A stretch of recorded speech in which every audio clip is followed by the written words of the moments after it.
question is, how do I reject a speeding ticket? Well, there's no concept in law of rejecting a fixed penalty for speeding. The police will issue the fixed penalty for 3 penalty points and £100, and you either accept that fixed penalty, get the 3 points on your licence and pay the fine, or you don't.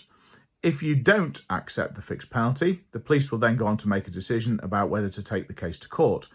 If there's enough evidence to issue a fixed penalty, there's a pretty good chance that there will be enough evidence to take the case to court, and so that's normally what the police will do.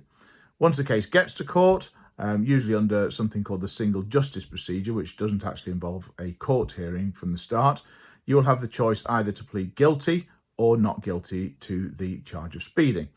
There's not much point in taking the case to court if you're going to plead guilty, because courts can order more than 3 penalty points, they can impose a disqualification, and as well as bigger fines, they can also impose, or they will also impose, a court surcharge and prosecution costs.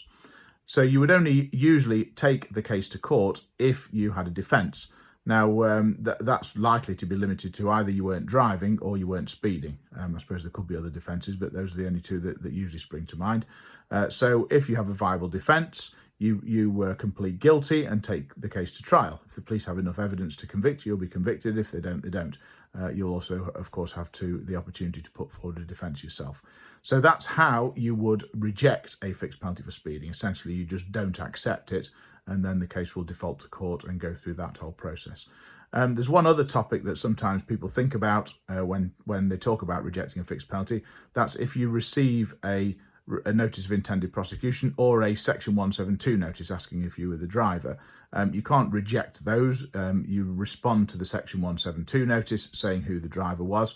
You have to do that. If you don't do that, then you get 6 points and a bigger fine, or a fine of up to £1,000 just for not responding to the notice.